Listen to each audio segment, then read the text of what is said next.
players on the ball ni bi no abro so na 20 ye the 26 players na call ye and we bet them say come nya 6 short no from Ghana football for this win for na you are celebrating no see Mr. Samuel Sakufo it is not about criticism and I say suggestions because suggestions in the kabu come benya no bebre free of charge you will not even pay for consultation fee and come benya enti say ya can and see sometimes no omo man ya then it looks insulting as if say as I said you a million any petrim to say man some for and criticizing for solution bra solution be na open na won na we major committee member no wo solution dey hin mo koye na mo ba na anya yie no wo as a major committee member no what solution have you profess to yen say waka che say Ghana for ye koya ko hu say okay ade ne dey man touch mani now who ba register solution fi ye hormo ye ko fa wo hin na dey ma ho where people have spoken severally muntie ye ka kire mo say coach na ma fa no na dwemi adwuma ne so and then look at the insult the coach is chanting on us so on the ever fa no nim say on no na adwuma o Dortmund dadawu also no who say in the future it doesn't lie with Ghana but in Germany with his family coach na mo ko fa ye ka kire mo say na dwem onya ready for the job ni concentration no whilst other coaches were preparing thinking about how they play the opponents no he was thinking about how scout for Dortmund solution be na wo pe bi Mr. Samuel Sakufo somebody should tell him say solution be any baby it is with them and they should buy on better than the omunya nepotism favoritism no omunya offense chronism no omunya agency no and once so mujaya they don't need any solution from anybody and it is not a solution from anybody I won't say 1% criticize then can criticize then can you when you with all your experience your expertise in football from King Faisal to Germany to Italy and everywhere no I will buy why a Barcelona Major Committee with all the experience you go and embarrass yourself this way and you're talking about 7 million Kanwasem. We just needed a draw to move to the next stage. A draw. We sat down for a club team. More than 2 goals in the competition. And boy, 2 straight. We say man can't wasem. On team in combat, I'm a kaya boy. He can't do that. He is not allowed to do that. On my crying, and I like it. Saturday said, "Okay, say, oh ma, Ghana for crying no monka. Na de ya no mo fan film mano." And I think said this Samako for Saturday next week. When you sat here and realize that, and then also before I said you were a dose of knowledge. Because see, Kufu no mono and Kufu knows you so much well. Because you realize that people are pained. People are pained. Just allow what the man Kufu no come say mo Ghana ya some yes be no ha ya di na finish that. Acha na na outwe me nu. Na akoda you best start a league crash chance be shita ko league. But if you tell us something nkasa dia I see that as an insult. When we spend on you, I say bibi the golden true hotel said then mukwaji money so we are now say catch some nkasa. No, Mr. Samuel, we cannot accept that. Okay. Baba ntimi come ani na ya maba na. Whichever way we are person but I feel pain for Samuel Sakufo to tell me and say me nkasa. Near for solution now. When he has not provided one. Me fan say your introduction no.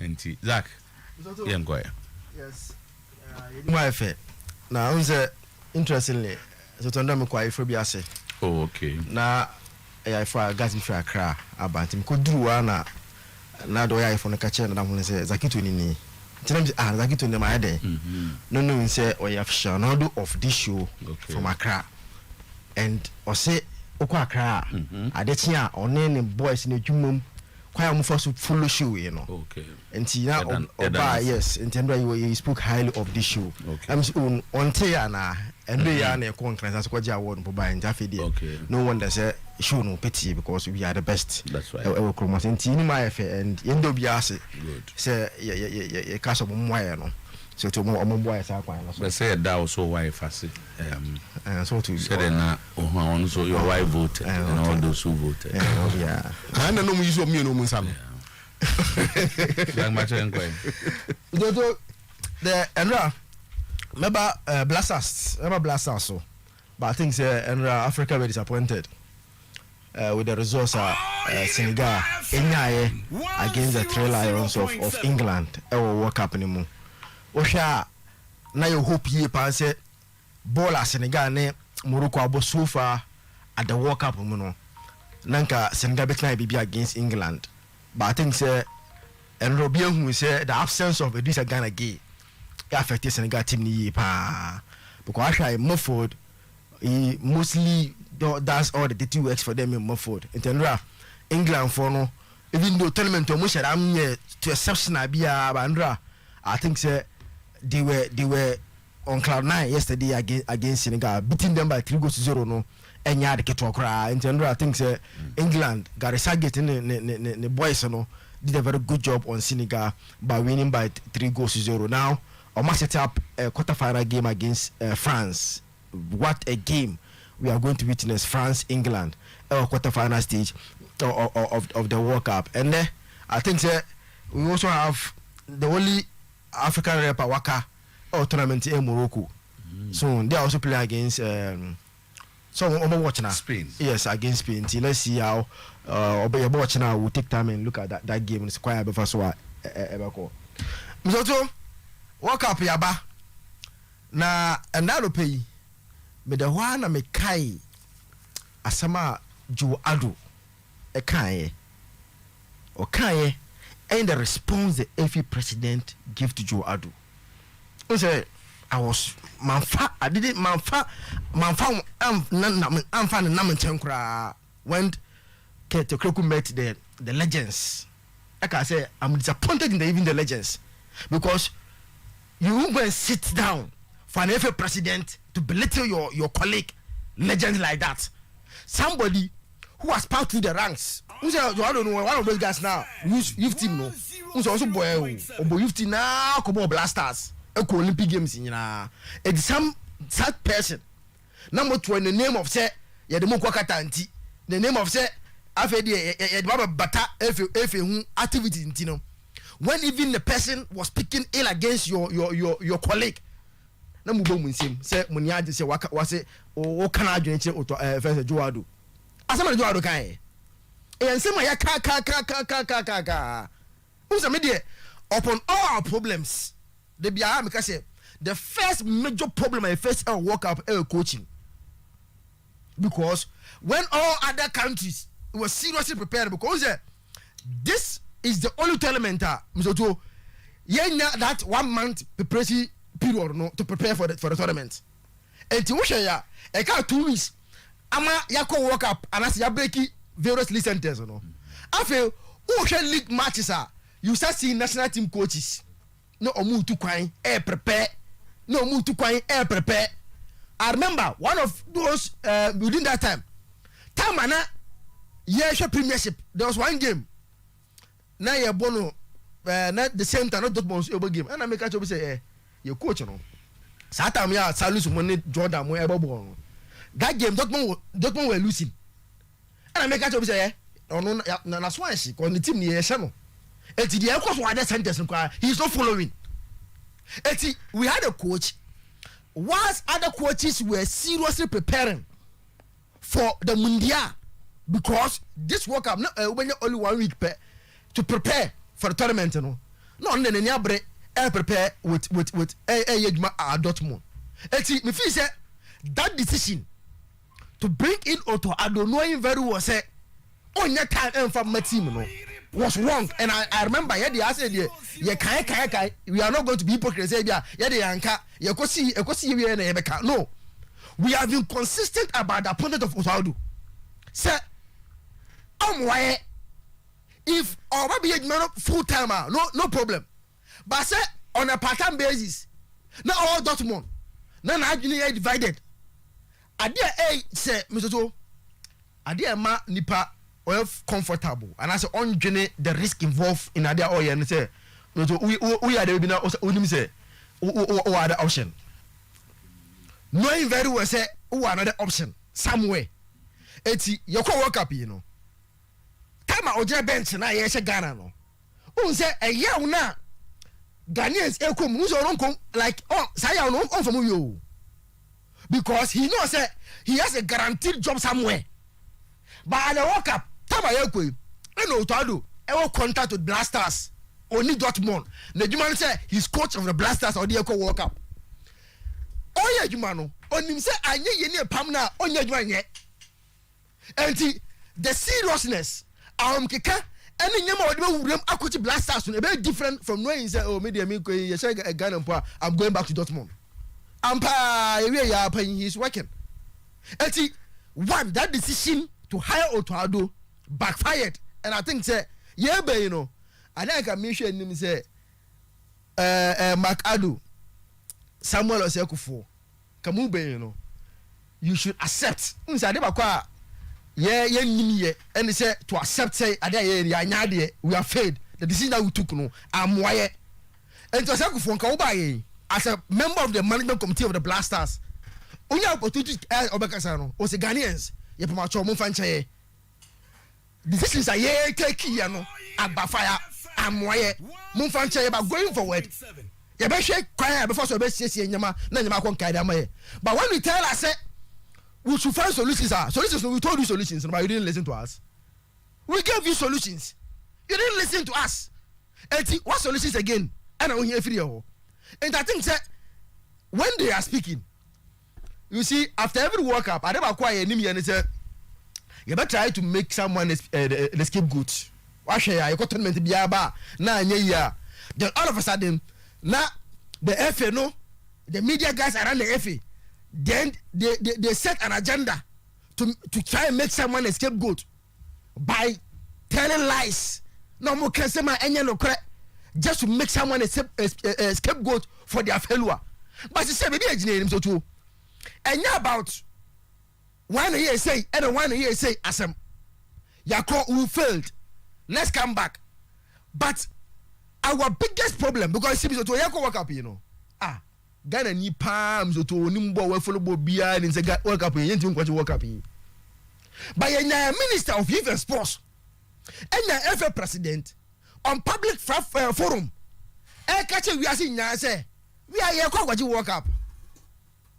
You see, when you set that standard, are there only so to be then you make Ghanaian believe say ubet me all of a sudden na pressure but also it took when uncle ya then the pressure as I say about two Mr. Otuo.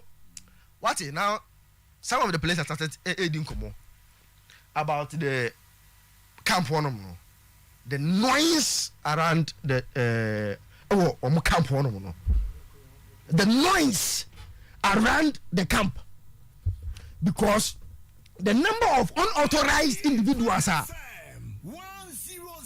ever go camp one, the number of unauthorized individuals in a camp one, the same hotel. I never see no place no so many noise around the camp. Meanwhile, Minister Boya, I heard her Asante Chum saying say media men team no Oyiro Bo team no team because they want the team to be focused. This was what her Asante Chum told us. Say you go World Cup in Oyerepa. I know my mom bet him no. But you could do kata no afia better than a fanfare ground. Now if you say unim no muankasa they will take a picture of the players and their wives, the players and their mothers, the players and their dad. Now mu air treat and a play where mommy aba camp and a play papa aba camp, play when the girlfriend aba camp. Meanwhile you told us journalists were not going to be allowed to be there. All right. Their parents will not be allowed to be there. It's a day if you could do one unauthorized individuals. About the camp of fire. You see, say the piano who sets like already in the air colony are planning to go and fail. We plan to go and fail from Ghana here. And they didn't say we are going to fail. Based on certain decisions, I'm so too. You take here with the Blasters in terms of management, coaching, and coaching. As media, I find it difficult. That's why a young part of me after tournament to single out player be say we one day we say play and once and home. Player be our katabia. He didn't select himself. First 11 player no ankasa famebo. a coach's decision to select who plays and who not to play. It's a media. Me feel say players, you know, it would be unfair for me to go and single a player. Say where you say because coach no one for number. Nka when can see. Zach, obviously Ubesaba. Until again, unya lengthy period. The Bama fan say is another introduction. Ubesaba na yatwa so. Jibo, yangoya. Okay. You have a good World Cup and stage in Edruno. Even though Ghana were challenges, but in taking the excitement away from the World Cup, Nenyo Mayehu, and other countries' performance at the World Cup. I who say African countries, how an expectation was in some African countries, no more starting a disappointing, starting from Enra. Already there, now Mombe film Tunisia and Ghana, the decaying Aji take it a film from the World Cup. Enra watching Senegal carefully against England. I say Africa yare at the World Cup still yintimi solve ye. And minim da ye be solve sa problems no. When it comes to African countries, your mentality at the World Cup. Minim say England your good side. And under Gary Southgate, Odomako 2 tournaments before this World Cup. The third tournament ni. The last World Cup omubo semi-final. And that is their best record since 1990. Then Odombe boy European Championship final. The last time an England boy in any major competition final was 1966. Almost 2 World Cup no. It's playing in the European Championship final. Eventually Italy winning it. Say Gary Southgate aye bibia for so many years na England intimidate. Or on the core of his players. Pickford in the last 4 years aye England number 1.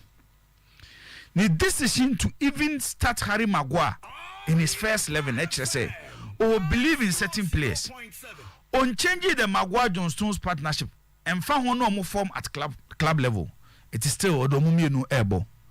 Look so bet me a bad day at Manchester United, but Southgate feel say he still remains England number 1 when it comes to left side position. Omoko Wakam na Kyle Walker is injured. 3P or Arnold or starting with 3P. Walker who turn a pay, then no be find the position. It offer the back 4 now. Time on mobile European Championship final no. Winning the back 4. Walker, Luke Shaw, Stones, Maguire. Midfield. The key area for his midfield, the scanner. Whether you play a defensive midfielder and I say a deep lying playmaker, or a lot of belief in Declan Rice, not Nejana. Jude Bellingham former the free Borussia Dortmund by a difficult because within that period, so for England players are no normal that 2 tournaments, no, especially the European Championship. Ufo say Calvin Phillips injuries as to put play Manchester City. Messi Mount in the former. You who here at the European Championship and the former no Chelsea about 2 seasons ago. It's Bellingham form no woman. A very difficult say you choose another player ahead of him. Then Bukayo Saka, whether you like it or not. Makasa ase when Mesaka be say or offer the team bia obobia bibia other players on both the same position to me fama. It is a debate we are caused for so many years say. Omo follow English football ni be full so be say Jadon Sancho, obi say Marcus Rashford. Omo believe say they have exceptional talent was to change Bukayo Saka. But maybe Ameka say he might not be lucky because of the history ni baby obo and a particular period baby na Arsenal jina. But obi a wahwe Arsenal this season the Premier League. Untimi kasa about Arsenal success abayi Bukayo Saka film. He is the most effective winger when it comes to English football when they talk about their national team players. Or you're more effective than any other winger in the English national team. With defensive support and attacking support.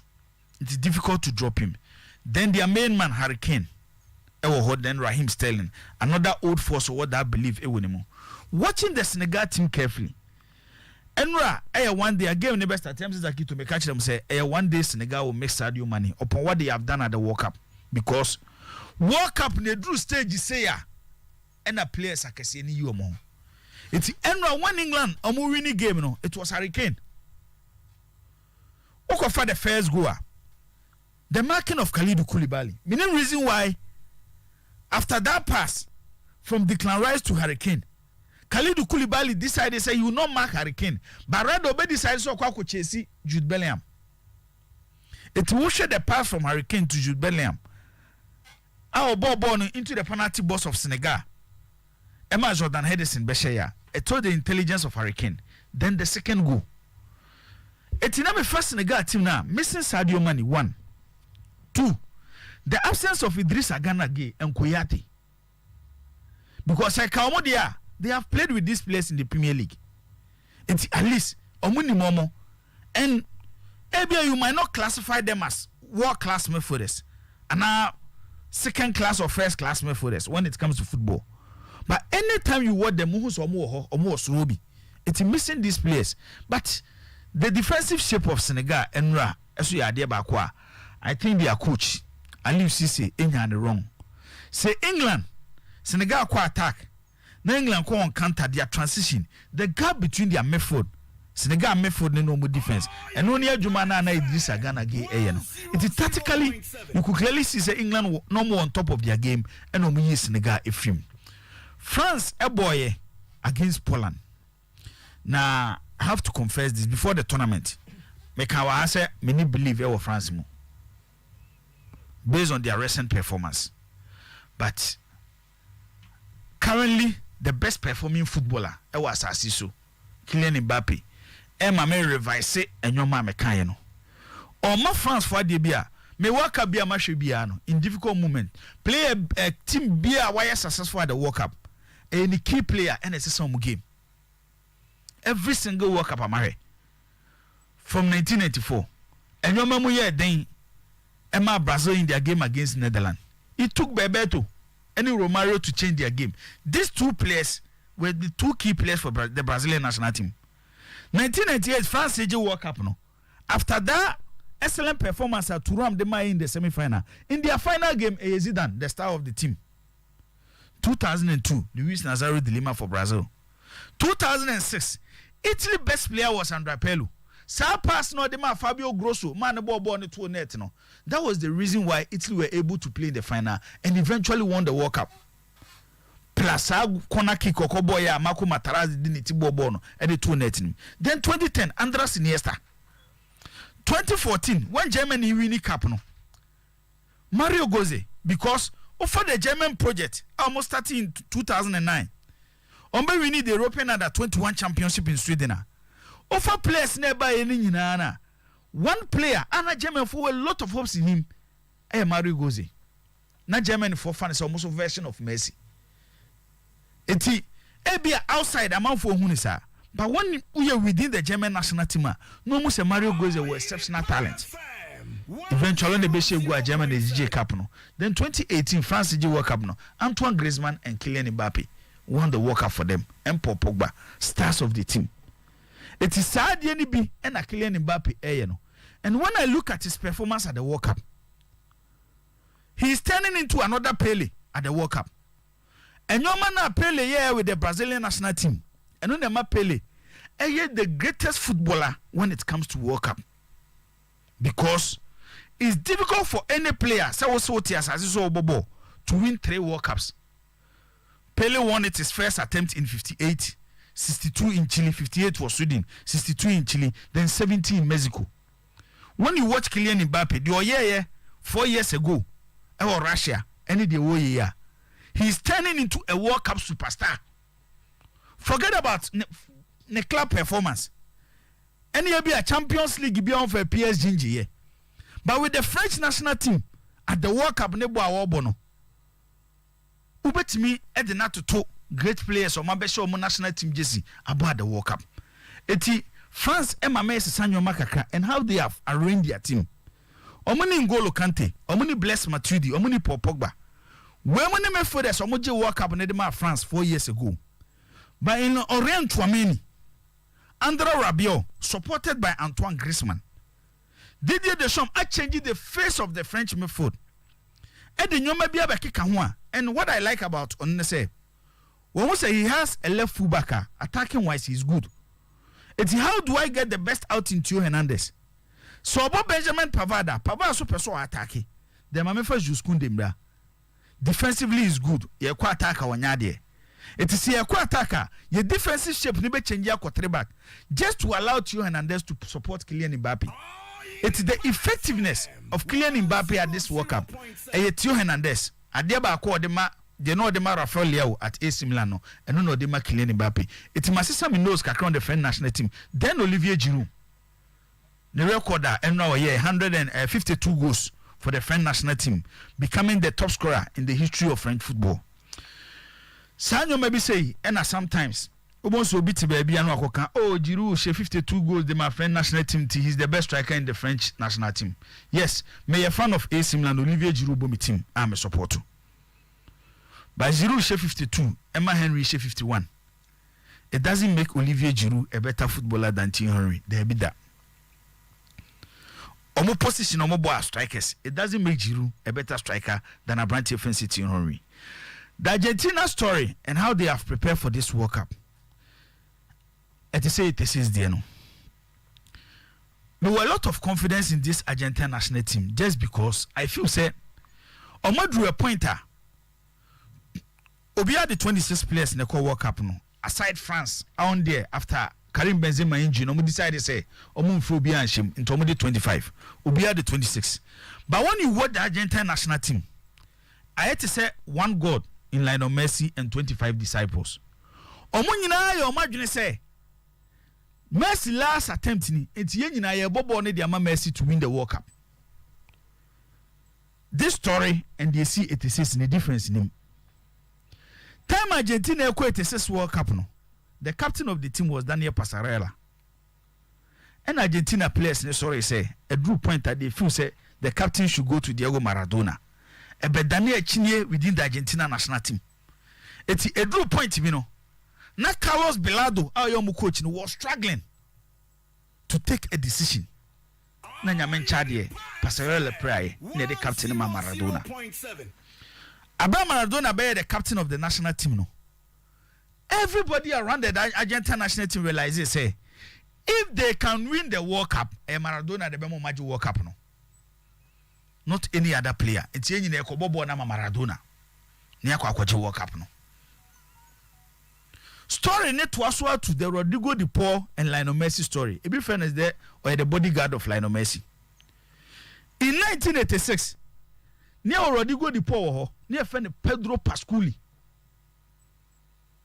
The room number of Diego Maradona at the 86 World Cup was room number 6. No any Pasculi in the daho. See, I drop it from national team. Ebi say Carlos Belado name the team. No person drop Pasculi. Test after Oshe go against Uruguay in the round of 16. Their quarter-final game against England. No person drop Pasculi. Based on how person set it up in the team, no. Okofre Diego Maradona no busa Diego Maradona say. Wadam for no game with them person drop no. Whether we like it or not, Wakas to need the you. Abanti friends Rodrigo de Paul. Or no any start here within the Argentine national team for other players to believe, say, let's go and play this World Cup for Abanti friends Lionel Messi. We can sit there and such a great player. I had no opportunity to play with him. And then the football career and it started from the Copa America. I own to me. NG Trophy. It's Osha time Omoji Copa America, where the last time we win here was 1993. Omoji last year. Everything around the Argentine national team was centered around Lionel Messi. Watch this World Cup. BB around the national team is centered around Lionel Messi. That is how they have built their team. It is the story of 86 and the story of 2022. Similarities ewo mukakra and their journey to win the World Cup. It's immediate to me say on Friday, Omobo against Netherlands, we will talk a lot about how Argentina, baby Omabedru, and the baby Ombetimiako, and how I feel say, and yet assembling superstars alone, any winning competition. The unity among players, no, as to Timmy baby. Loto Blasters as Naya Reho. Okay, Mamin 10 years. Okay, never see me want send breaker. Okay, me send breaker. Me was me kind man for messages kakra. We a free Kobe. Konongo say, good morning, Oyerepa. So there's been a lady by name Abiba circulating all over social media platforms over a bad energy on Black Stars. Who is she? Kobe free konongona ebusa ebiana Zakito dio onimno na wakabiatre. Good morning. Was say Oyerepa Sports, you deserve more than the best sports station. The sky is your limit. Congratulations from famous or Asokore. Mr. Sekufo, what suggestions have you provided? Please keep mute over the very poor management. Okay. And then Ochaya no pay, please. Was Jojo Walcott with the team? Zakiana Moho say if there are answers. Na modia banti bafo mami emra wo hoy na yeah na pick your final so when you won we are getting two rounds there timbacho manenko ene fo asema to so obra me paso yana wabo me no me ja tank to bia ama some special people do birthday so mo me kwaya oh so no which mind is yakra oh so ekwan wo ho dia ekwan wo say it's your ekwan wo ho dia ne Detective Corporal Kwekudua operations CID operations Central Police Station Kumasi here okay commander na da Roma na ono commander na mu no okay ono no ewo ho no na o se yemfama na kra no okay enti Kwekudua from the commander himself na o se yenwo hye na kra no ma no okay ene mami enchia ya na me so ba ku dia beka ho landing by obuasini ano yes kwa kudru oko awa kudru land oh madam pa o na ayiso so ochia mechiano ayi kojo densi okay densi great guy o tia na fe Desmond Tutu wo airport Accra yes o se onini nua bafo and never from since airport no ga say ayibiem nya kotoka ni adibiem temna airport fufu abe ende say nya temna 3 still kotoka oh okay okay kasi esesano no esesano you know amanfo ni so ono so another aficionado de o kotoka no airport no onzo so Desmond and that strong aficionado and tama on Kwabena Acheampong hey bossman so say any birthday na bossman so say any birthday okay bossman London say na dey bremi say any birthday and we another aficionado what follow pa Kwame Edubofo aka Father okay ono Medoma South Africa okay that's na ono so Father no ono da so no Father so Father so birthday to wait me also the message number WhatsApp near 0322497263 and now please we have on the inquiry tama me pacho kam be say me di fa so na me nua no aka mo boa me the management committee thing Mbacho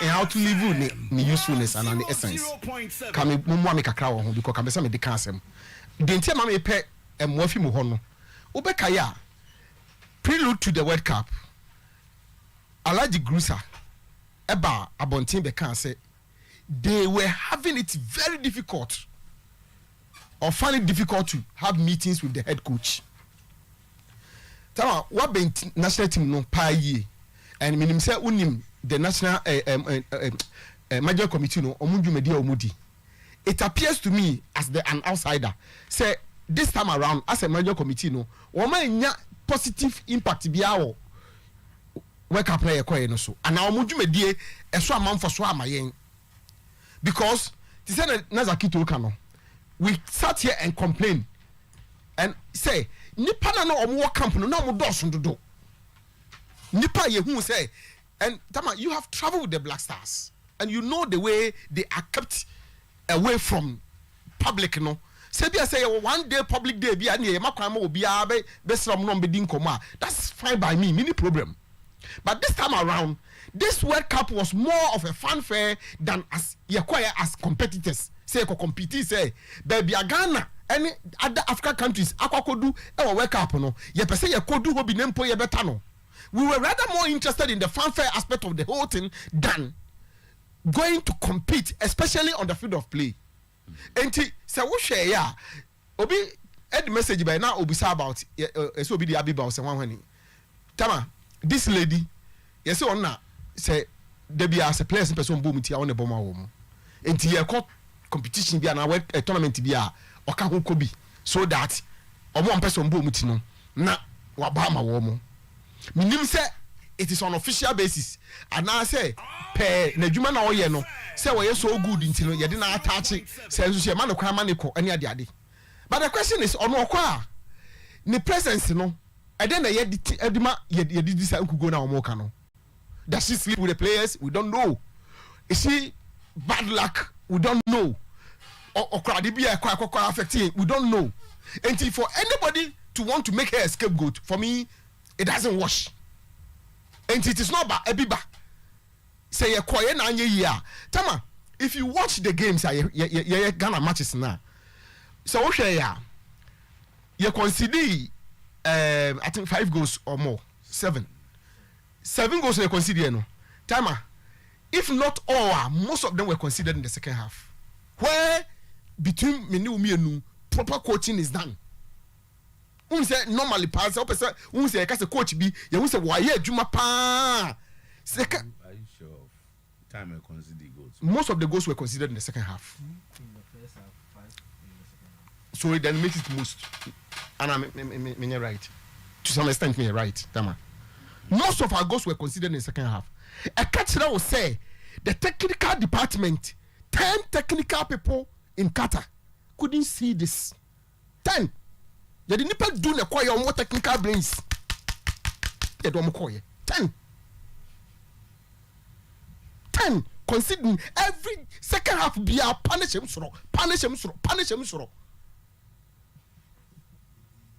10. Tama. You see, say yeah, can't say monua. When you about to say we share your team noa. You have a coach uncle. So we your selection. They said everybody can do it. Who close why team bia yenye team support wo abrochei. Who can some nkata na Liverpool first 11 na meet my. Enti selection ye de enye challenge. Na ya bobo no read the game no ehun opponent no de wo ye e de usun kunim na be pekwa bia be sia no.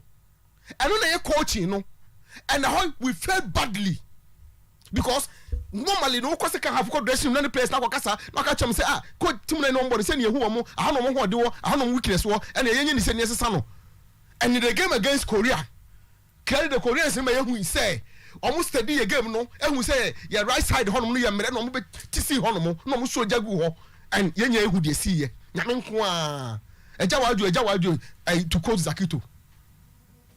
Sana ye di sana eja ye di nya first 3 points e di ba fie so media and na yet here if the football association are honest to Ghanaians omo ye sincere omo ye fair by now anka enye press conference no omo ye wo hono no komo ba ye komo agya tum se omo fairly Ghana fo omo a se so omo do madwuma to ho ye no mo de ato hono mo omo so no se se mo ben national teams no na almost I can't say them as some baby fa team Mr. Kofo solutions be the day ma wono by now the FA should have appointed the coach because we are going for the 2023 AFCON in Cote d'Ivoire. We are behaving as if there's nothing at stake and then you know say you better chance be convince to I don't know you better convince George Boateng you better now we are even not serious, we are not sure of what we want to do. Why even with the anti Mr. Sankofo, you see, you can't come and do this.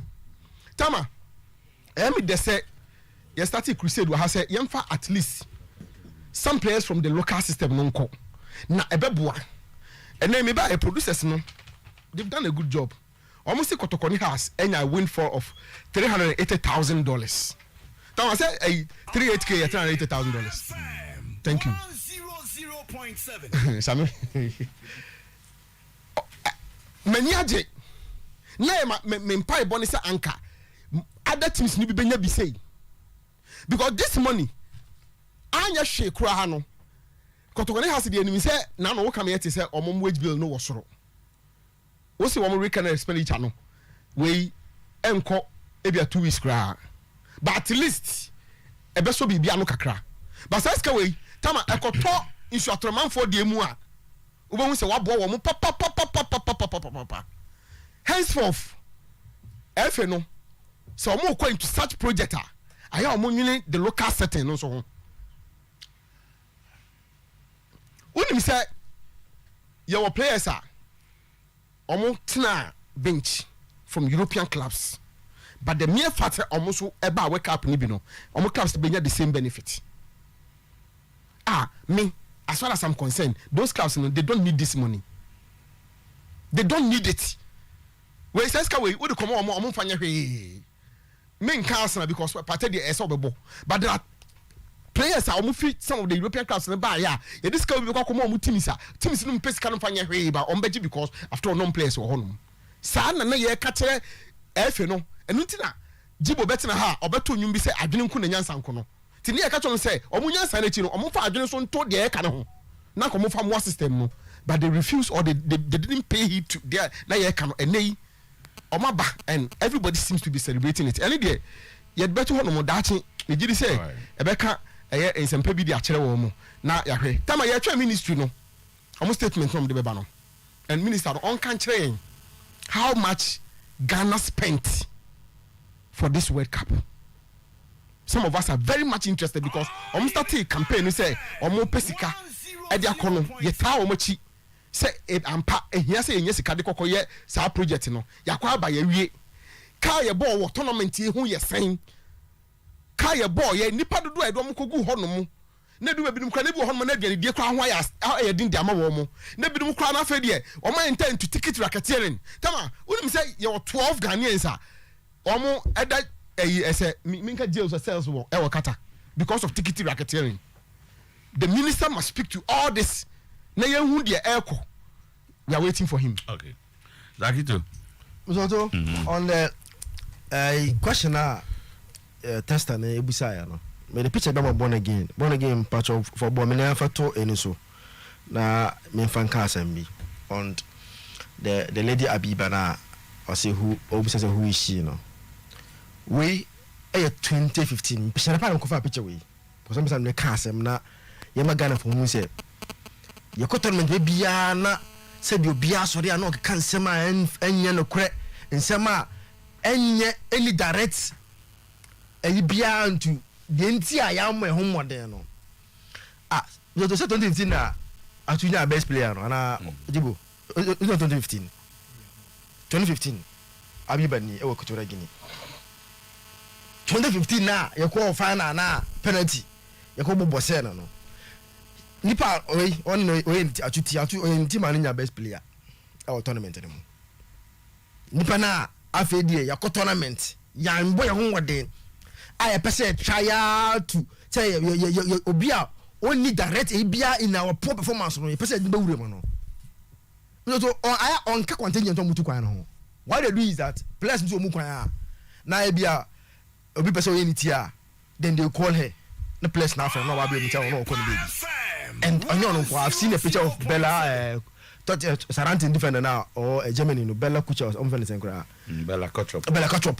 I've seen her doing that guy's hair for Oyamano and Ghana was international year called Burundi Equatorial Guinea and that is a job and so more campa because omuntim piabon into the only invite oba oben omutibo man okoni baby enti all the enya asem kura. So what is the allegation? Say almost say after game na almost say langa be ko allegation say anytime oba bi around bad like abani ashe Ghana na anope me so video bi na langa be no if I'm any me close to him being a family member bia camera be ho papa like I can't come kasa no biom min kasa no biom so too say papa penny pa say you come out publicly to say a whole lot of things about this young lady now if I did see how the say now it is a loose talk woman de ba utrima o kasa ansem no you say gonna lose you no de ba wa adwene you say that no wa say we wa bodam ti o kasa ma say kabia so after you've destroyed this lady and the agent say a public insult there no what say na djuma who say na djuma who we here they come back and say nya no kure na girl mpo nim no how after destroying her Mr. Two. I think we should be proactive in certain most important things. Important things like Mr. One. Who observe be about our work up? The first match against Portugal, after we equalize, Portugal actually 2 goals within 2 minutes. Quick, papa. Yale Korea equalized within 4 minutes, like from 2-1 to 2-2. No, within 4 minutes, Panyan, Omatica against Uruguay. Uruguay scored their 2 goals within 7 minutes. Panyan, no Matica. Who a team now consistently they are conceding within that kind of time. A chair will say we know we players mentality and coaching. Say about 3 matches, 3 games are going in against Portugal. Portugal first goal 58 minutes, second goal this is 67 minutes or so. Against Korea, Panyan Omatica 4 minutes, Omatica 2-2. Against Uruguay, Panyan within 7 minutes, Omatica 2 goals. A child said there is something wrong. Coaching. Then I come back to that long list no video analyst, then specialist, then Sometymer Otuo Acheampong ko didi kwa omanye me bia oblasa so. So ya this team when na ko Qatar. The omanye djuma bia from a blasters team no dey help. Because when after doing that against Portugal, ne esi Korea no. Say who video analyst. Who then omutimi match then assess our mutimi side me when nyina. E also mutimi course retenase. No mo check how we concede the Tina. You concede first goal bia within 2 or 4 or 7 minutes bia no we have to concede the second goal. When ya nya wadwumo. Eti purely coaching. Eti I think say as my so to do kwa ana no kwa say ya do koye na wadwuma na say go and analyze, use video, use technology and analyze our game and advise coach. I don't want to be anya you have also failed. You have failed. Eti I say you take key decisions. Me go to the next one. Me feel say do time I say yeah kind of correct your home going forward because the idea you put into work up in your frame. The next thing is that AFCON unse 2023 AFCON no mo da ko 2024 because of Ivory Coast for no a lot of issues around, you know. Yembo 2023 you want 2024 you have qualified that and the chance from now till 2024 no what next. And no na if we are serious as a nation and the money we are no a permanent head coach. Say listen, where is our head coach? He should come and prepare the team for 2024 AFCON in Ivory Coast. And I don't know unim say wadwuma is to assess the players. FIFA international friendly days, you call them, you play friendly games. Say na be ya obetimi hu team no abodi a team no for 2024 because 2024 by the time we come today Jordan is 31. By the time no we about 22 32 33. By the time we call now the day 34. By the time we go the next AFCON na even partempo if so NS no 31 no. Partempo na ji ada yaya didn't course no. The party that even is the vice captain now or next no. By the time we go for the next AFCON he will 31 years. And the will say as much as say you feel say the day the Jordans and all the guys if you say almost senior guys no the next in command in Poland age no as some more in terms of projects. And the channel say if you are the next coach of the Blasters you have to look beyond all these guys because one Patempo at time and age in young Kosumpono or not consistent in terms of the fitness level. And by the next AFCON now about 31 no a channel say Tanan or minimum pono on now in terms of the consistency form. So we need a coach who can be brave and prepare for the next AFCON in 2024 beyond all these guys in terms of a project.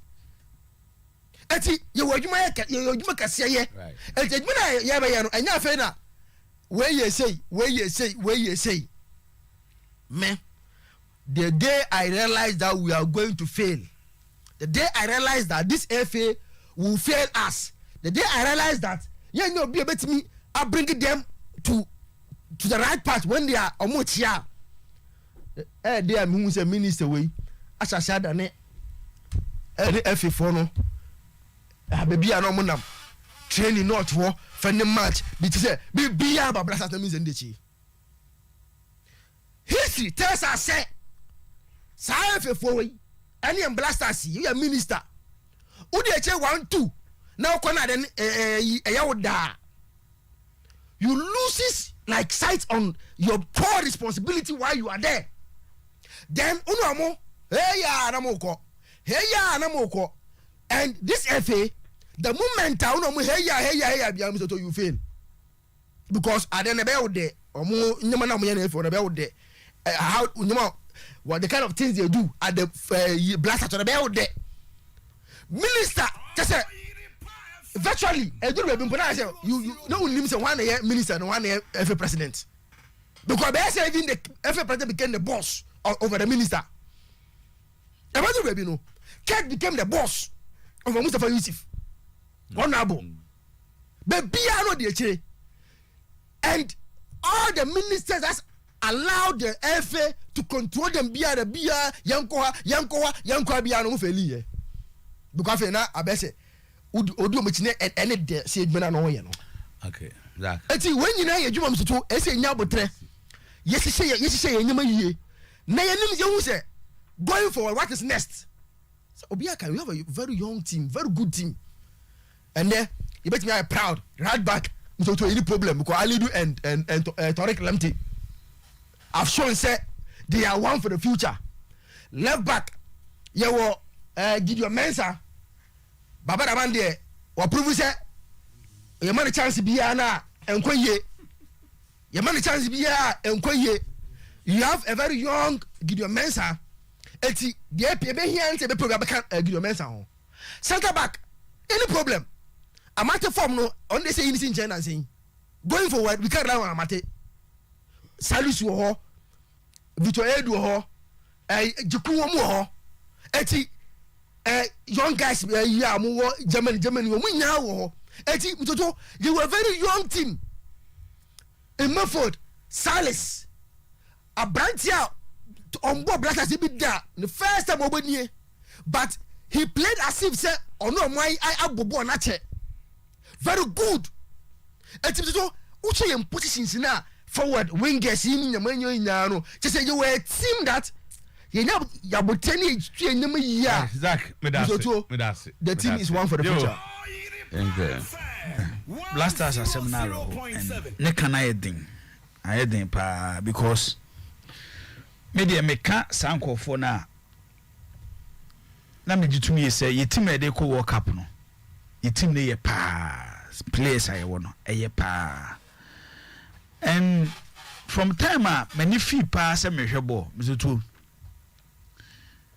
Ghana nya oman when it comes to natural talent nyankopon aye aboro odi bia che papa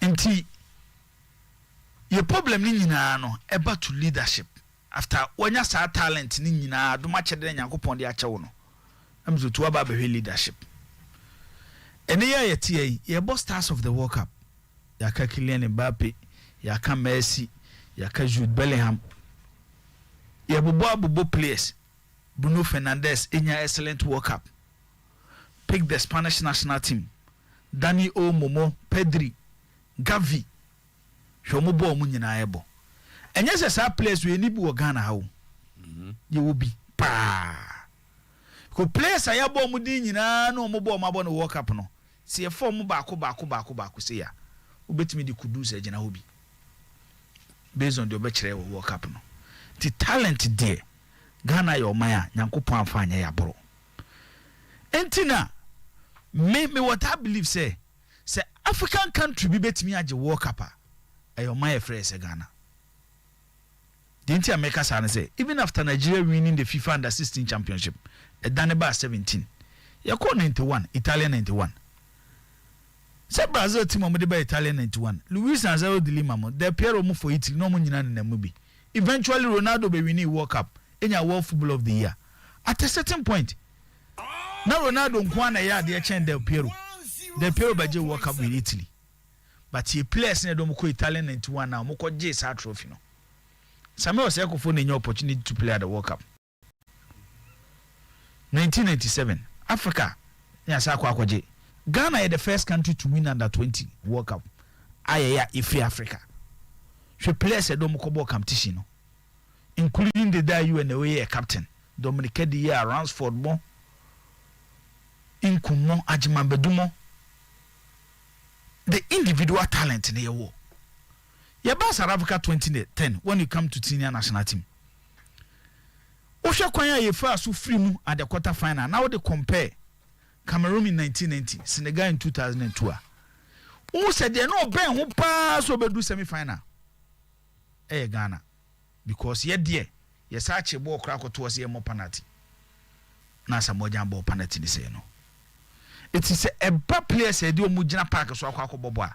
Me obiani who was asisi a obetimi a convince me. Say tournament where ye Ghana ni any place.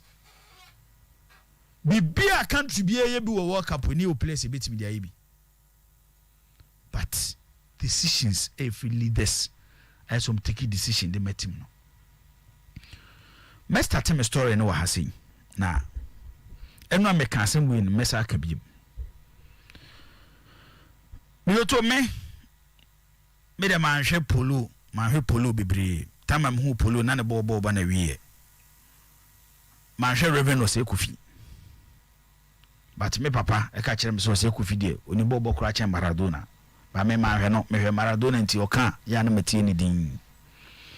I had opportunity to watch Abedi Pele and there be a me ka say a talent alone Abedi Pele the greatest talent African football ya produce 0.7 because me first Senegal 92 Cup of Nation e ko boy na Abedi Modembo at that World Cup Cup of Nation.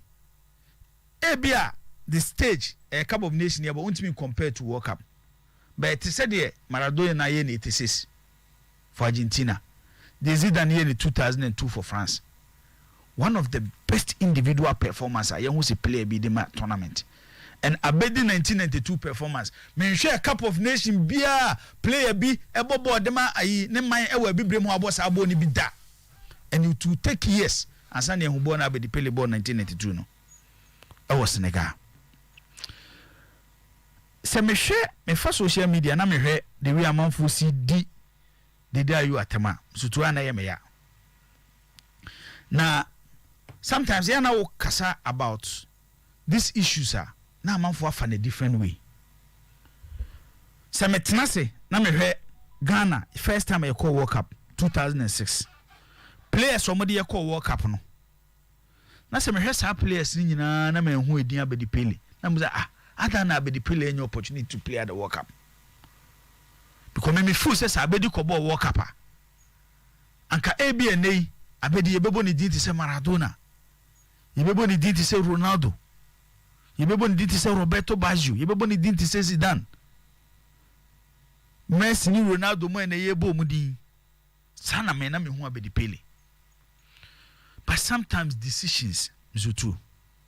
They say penalty na shame. Me when I talk about the amount of visa, but obi oni me days at Angel FM. When the campaign to make the day an influential member of the Black Stars started, I was one of them. Because now me feel say sad time no. We need such players.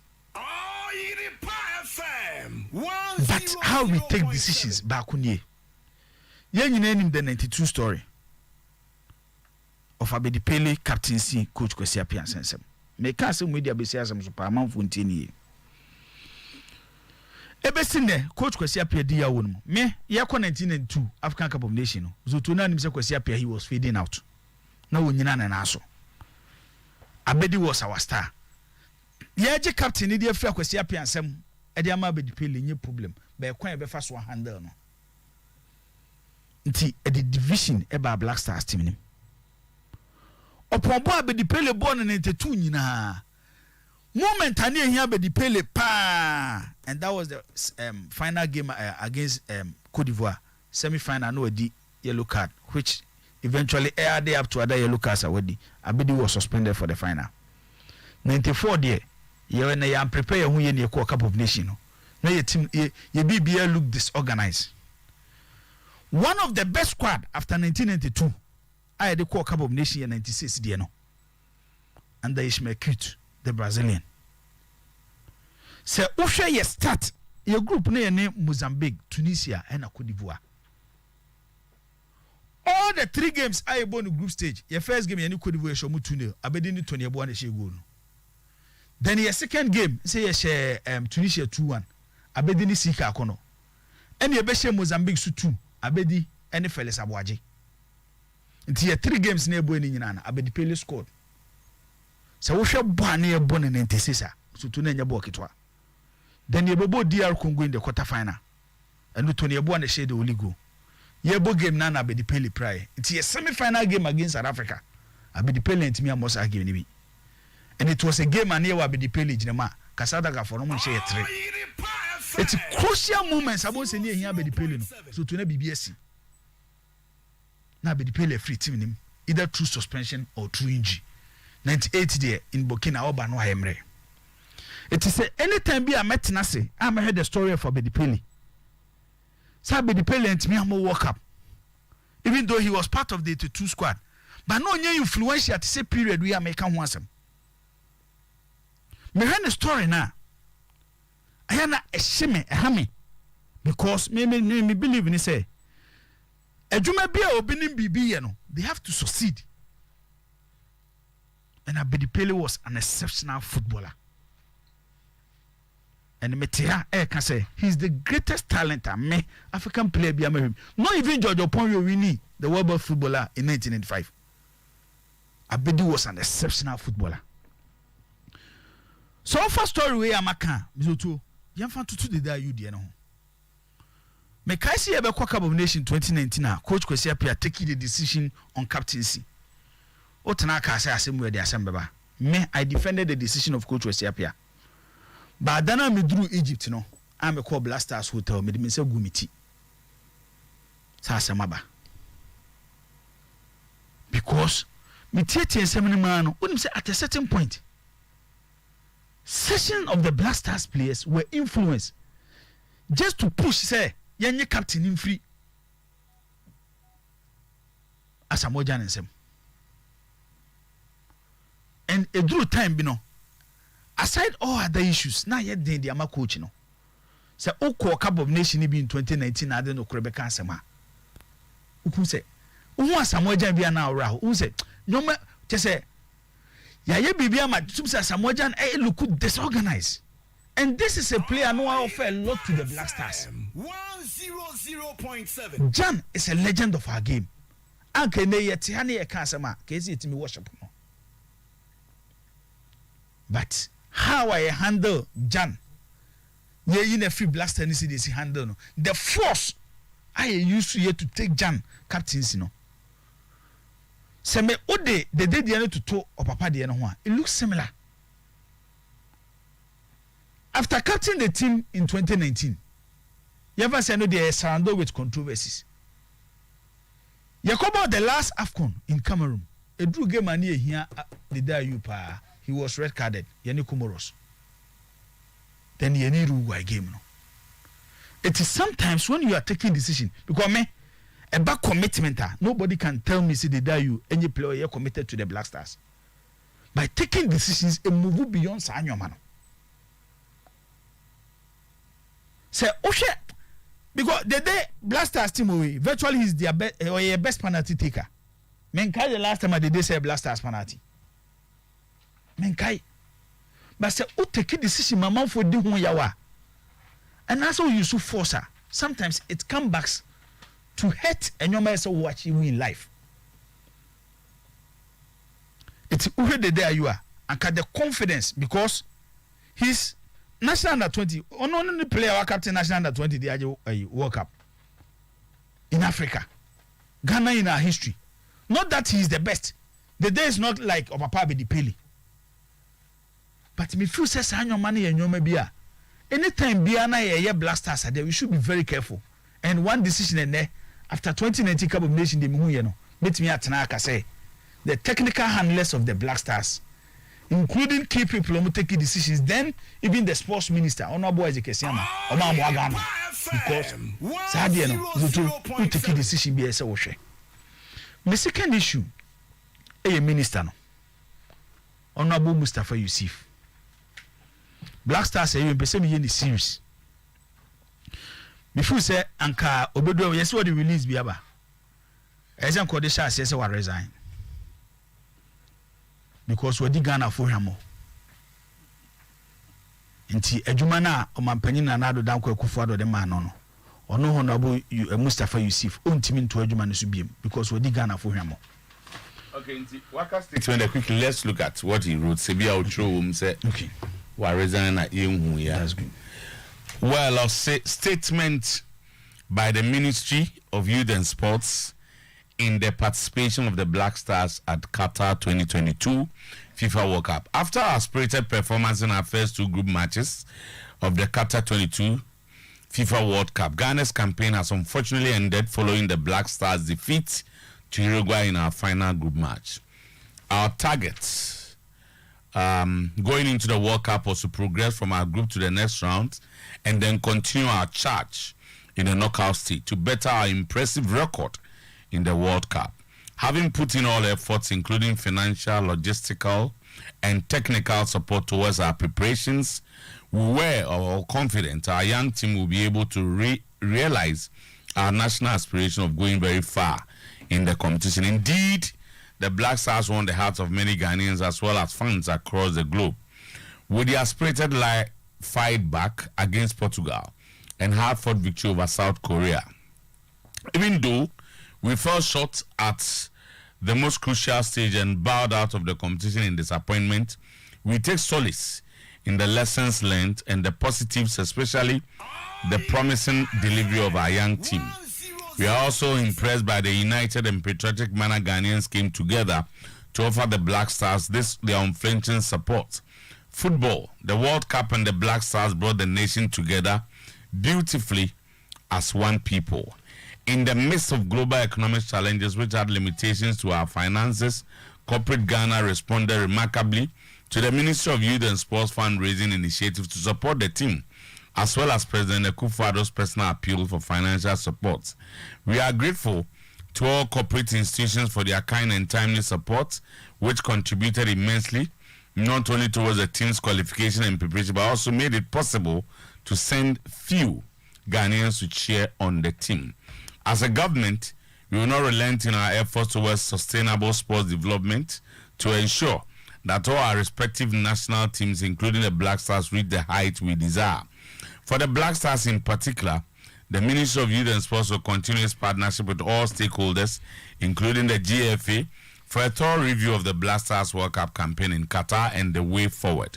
Once again, we are grateful to all for diverse contributions towards the Black Stars 2022 World Cup campaign, from the qualifying series to our last match on Friday, December 2, 2022. Signed by Mustafa Yusuf, MP and Minister for Youth and Sports. Pacho, on resign. On resign. The areas are Mebona Basu Kakra, Zutu. Na sometimes one say, baby, I want to, and I am there, then the mama for some budget too. Your current economic situation is so bad, say. And they say, buy ye bibi dia mobia Ghana for Beckham wasem. And it's well understood because of situation the woman see. But me on any day, Ubia me no better to make a debate. Say also one TSC say the supporters be call World Cup and a Cup of Nations. And no bet me at transfer me a debate in the kama. Ama they miss me one macacho now, so they also want what me aka. And he a quite more fast to organize supporters. Say no crack. Say Sikaya they call organizing supporters ni kwenye nana. A true Sikaya J from the corporate year. Perfect job done by the sports minister, including Nuamon Central 4. Me, I have never been against Sanyo Manyomano, but Nuanomu be and they do stage bi na anya omo a na ni brabem. Tournaments, World Cup, getting opportunity to be closer to clubs nesa anyoma no. A way of developing your juma na ye no.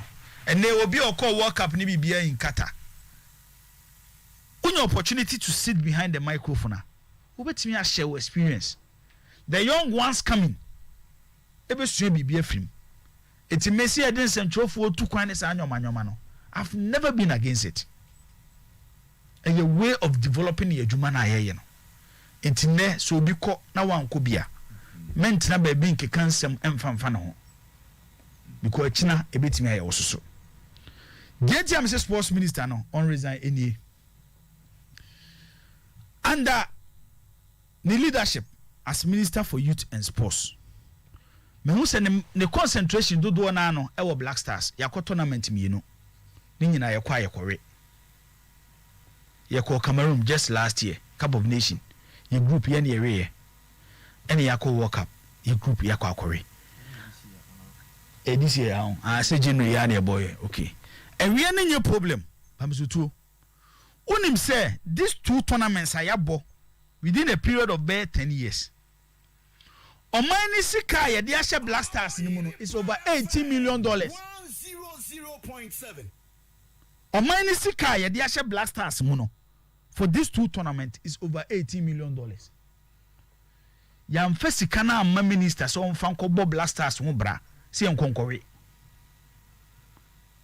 Se ye ko anase diska ma se fa koya ade na ade chrono resource ama. Yetimi sakew enese sakew. Yentimi spend $18 million on the Black Stars in 2 major tournaments. Eyo mani sika ho kire wom ya wa Ghana fo kom na wa ba no abetwo letewe amaye ka the first na kebema Ghana fo akoma to mo yemne say me honorable Mustafa Yusuf ma breso ma try bibia because the Black Stars need the only national team am to omo budget and debate wo ho o pa be ko parliament say ade sa anajo a ye de be fa chire o Jubilee House on any president akotena say where so release this ka president be fa fona fro ojam Black Stars de Ghana for akoma so release this kind of World Cup here or the budget kakra ko to your parliament obi antimi anyehu eye under every government it's yet me mo $18 million na as sports minister me dem emfa on the convince say if you the convince I don't have any problem.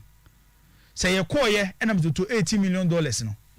You have a Cup of Nation credit mu $2 million buy na ye kappa. Me many problem because Adana Ghana share South Korea. The excitement alone, si can't mean to. Yakobo 2006 World Cup na qualify from your group no. And Niji eba Ghana for no si can't mean to.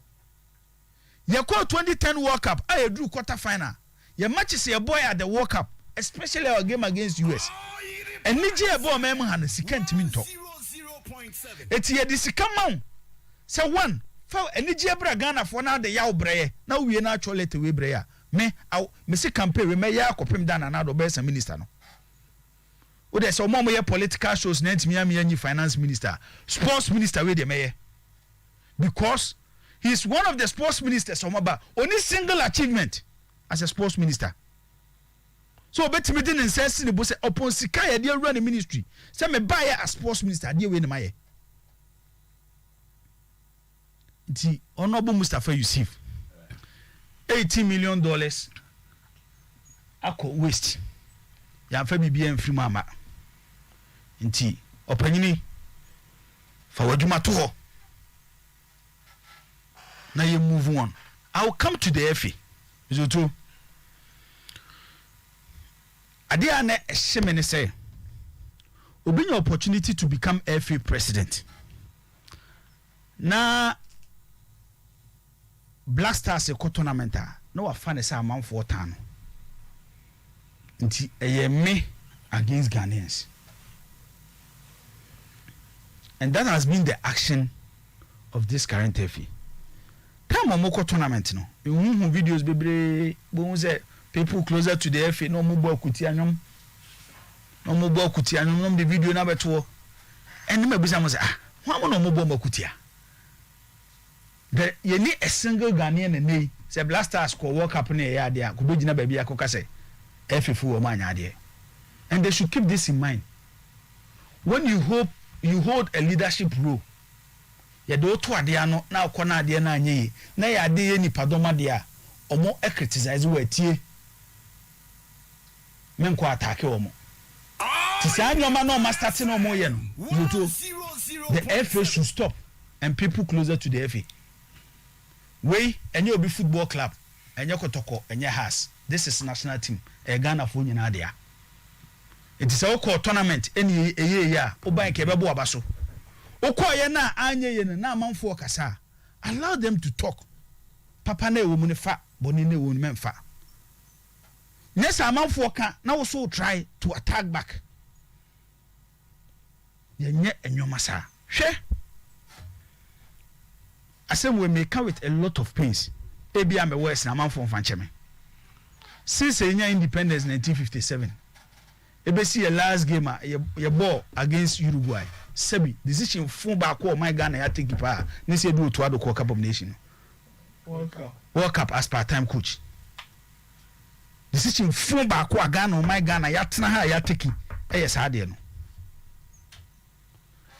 country bay na ye serious obeko tournament and the biggest football competition e was asiso e World Cup ni ye ko na ye coach before the tournament obeka kire say onu de ogu ni future more e Germany yes every tournament no wasa ka bia ma kire say ogu ni future more e Germany adidi atembe ne chen say we e cha abo ne kwasea wadi atemche bibia sasem no to ado ka kire no and you had somebody within the FA trying to protect the comments of the coach and their decision to take Otuo to the tournament. Me say do Otuo go tournament in was sign 2 years 3 years and come any problem. Now about church them so Blasters they build for the future. And Tiamo Otuo 2 years, Yamani 3 years. But Obia Yako tournament, who send the concentration in team so because I say on one future of Germany. Yes, or they are qualified for World Cup. But I say na juma na oye no onu hu ne da chi Germany than Ghana ha. And we have people who no support us ade we. Ekoya to the extent say Teresa Kito kan no. Joado, who is a former player, Eko a national television to criticize the decision of the FA. Na FA president at a dinner with all players. And that day me real way. Na all players moto na mo bom nsem because ya attack munia aka ho na esem ka kire FA president no eno ne masami o se gofo ne nsem na wo ka no o se gofo se medine ho yawo papa so otena ho me take this decision no because no there anya hwe wabo football to top level na wo tena se as a member of the Blasters management committee near the part-time coach ko World Cup the part-time coach eco World Cup.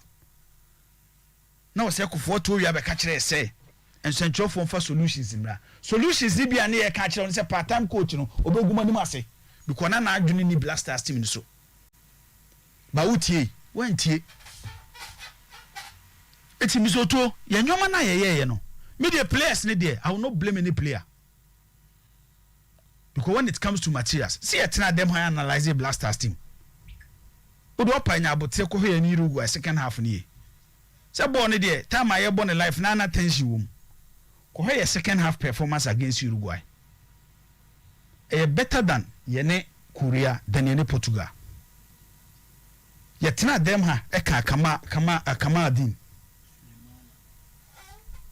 shebo bebo against Uruguay we play or call tournament 1 game we had a player why active in the Champions League in Kamasua 1 second we dey come na touchline kra na referee mo na abem nyawo sen ko bem na referee abona abem abon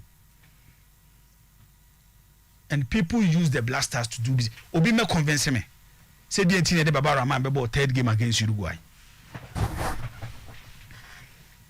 did your man sign top level left back babo no bebo against South Korea no e dey na ma baba Rahman sabe take the position just because baba Rahman bebo already ye be mena bebo World Cup na clubs any share World Cup no we anya team di ama no I'm not saying say you should not have interest. So to assassi it to be an interest and but make sure say we interest no eh the benefit beba.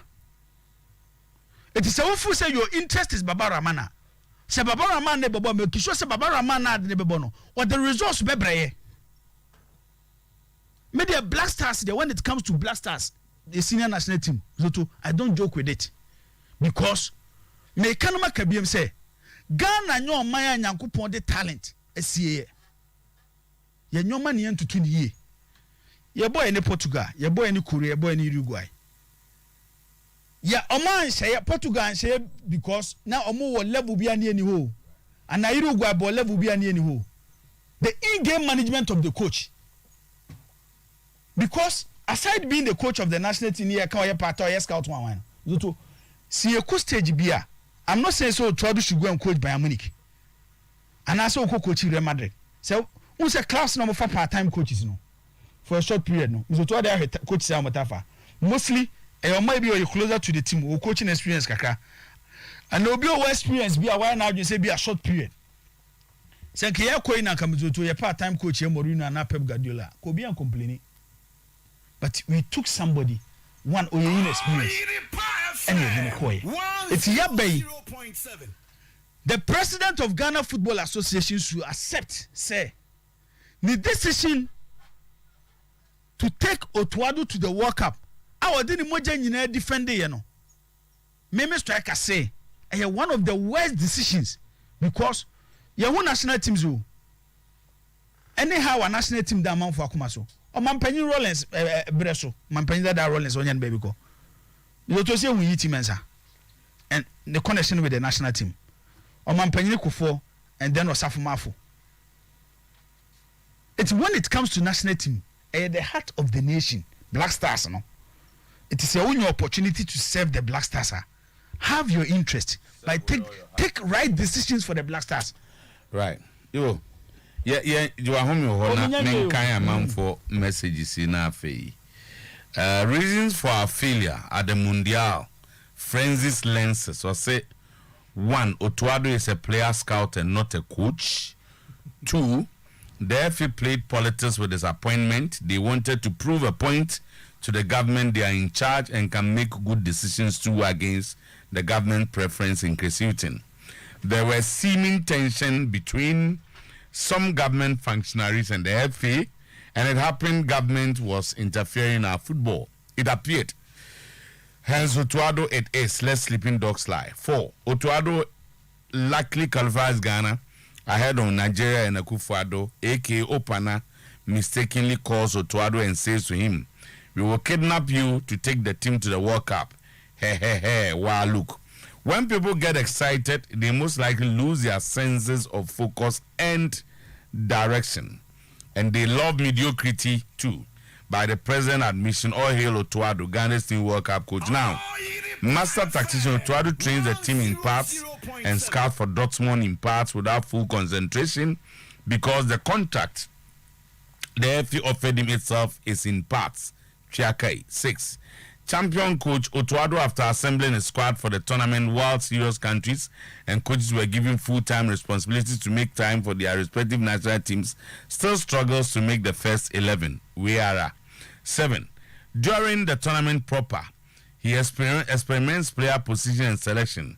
When real coaches vary tactics, when under pressure, Coach Otuo will rather resort to biting and chewing his fingers, looking into God till the referee brings proceedings to a close. 8. Look, let me just stop this and sleep because such is what happens when a good professional coach is sidelined for a player scout. It is what it is. Come back home with the remaining taxpayers' money. Now economic hardship continues unabated. And Nyamibeche Republic, God save our souls. This is from Frenzy, quite a lengthy one. But good morning. We should stop criticizing the GFA president for fixing his own players to the national team because when Kurt got voted for a new president, he will also bring his he will also bring his players to play for the team until all these things change. Unless we vote for a competent football personality. He mentions my name and the rest of the great sportsmen. MC Melody Oboa say, please ask her how many friends did he have because every name you mention then you hear Madame Fopa, no, Eugene from Kwada, so, or say, Obia, Harry Adam Fopa. For that not fit to lead any team. I've relaxed why he was not giving Kotoko job. I mean, just you.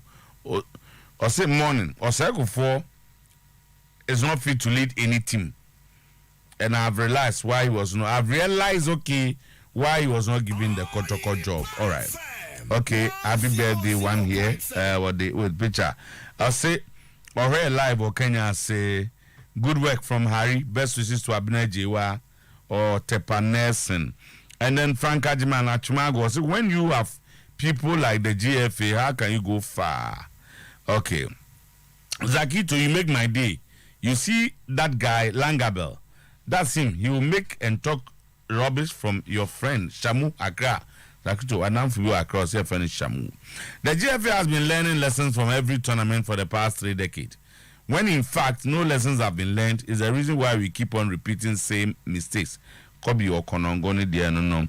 Okay, this and that and other things and all. But yeah, no quick one because I need to pick calls from Ghanaians. Happy birthday to Auntie Mary. Auntie Mary was Sonomaso Neba Brakojo or Bakuta.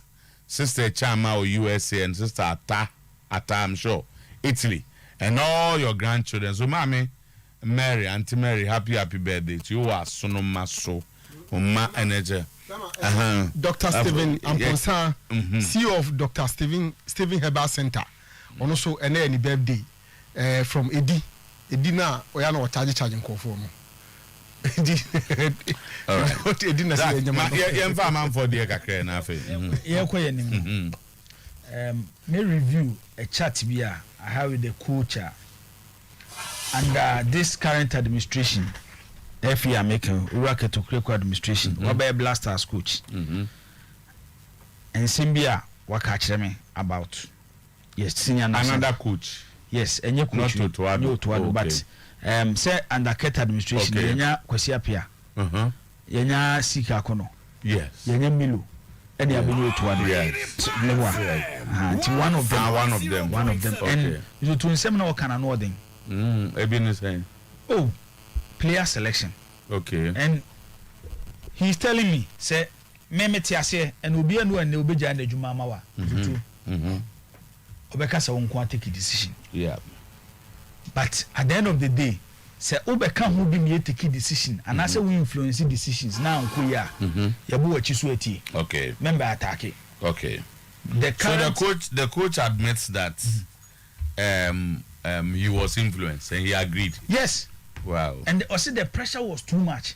Okay. Also the pressure was too much. At a certain point, not even when players on for Monkobobo for the Blasters. Wow. This is from our friend Mickey Charles who is listening.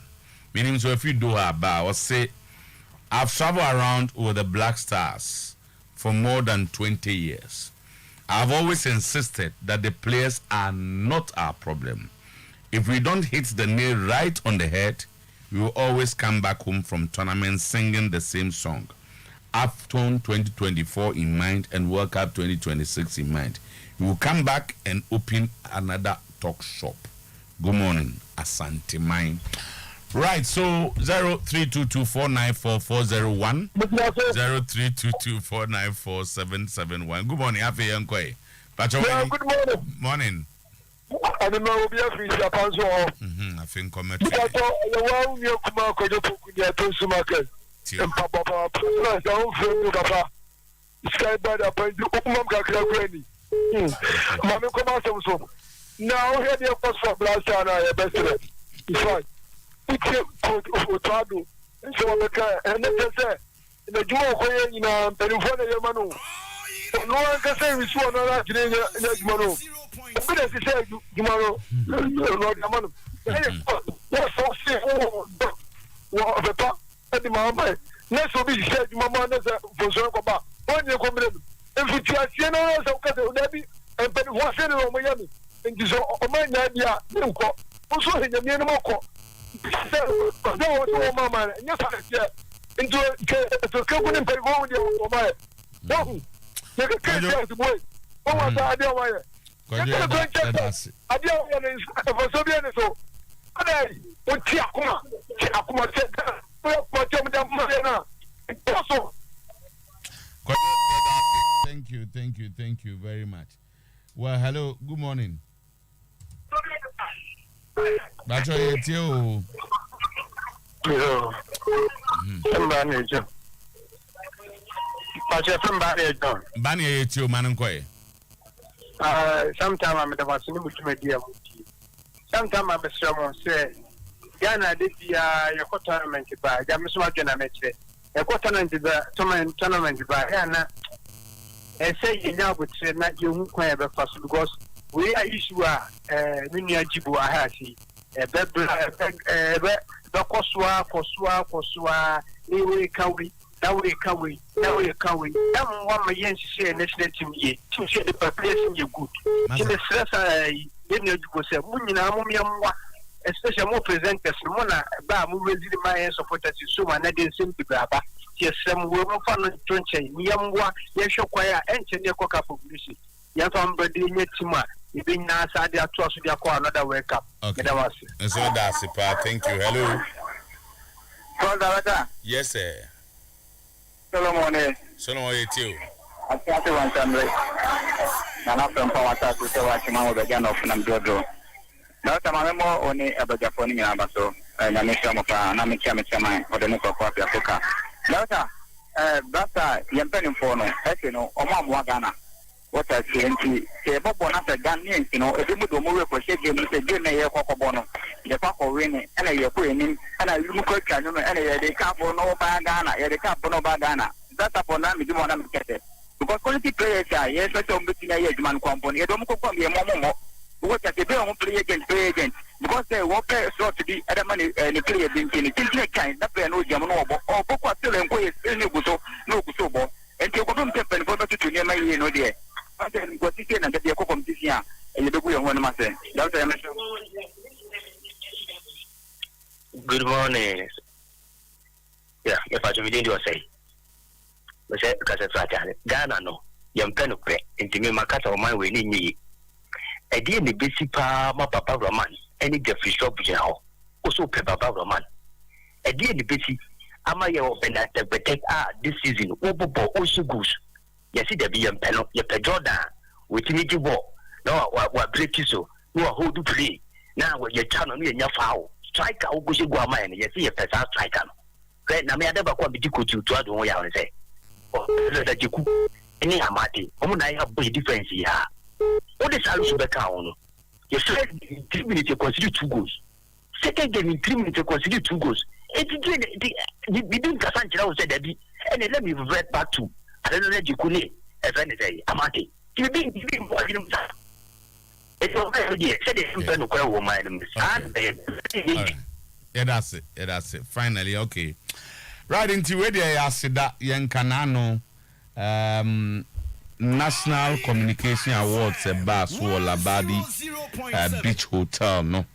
And no, and so anybody, a boy in any Oyerepa FM ni TV ko winning awards the atene se bia na wonte and say Oyerepa enenya radio station of the year Ghana nyina nkofo be challenge kakra but omwen to me na je say no Oyerepa maintaining and sports show of the year and fan say no the betwia asen say sports no Ghana nyina no the Oyerepa yi na edi first enya say na papa okase na papa dia na se de obi de enye ene di kan dia aka no so ye papa ba ene di kan radio program of the year program is a radio we program na obi e ne de Ghana na we national communications bacho and also so Oyerepa afutu antenna ye Oyerepa han eno so ne di first na fi radio show host of the year omom host to program we host ne de wa we host ne de man nyina no eno so antenna odi first media CEO of the year nature say radio no nyina mpanyin form de da no we eno so Ore Emmanuel Ajiman wono so edi first Oyerepa panyin oda no TV station of the year Oyerepa ba yi mfie mienu mai so TV a wo hwezi sie no so aba be first etu TV aka ni nyina na afei media woman of the year eno so antena emma o me media adwuma nyina wo Ghana ha eno so wasa different na we aye kan de nti aye kan se yemfentu ye honam se mo ma ba mo to ye no eno ena emma ye di kan senkanya mu a kemma ye bekọ so abu adeda mo ase FM 100.7 Oyerepa Benjamin Frimpong wo boy ma eto aba na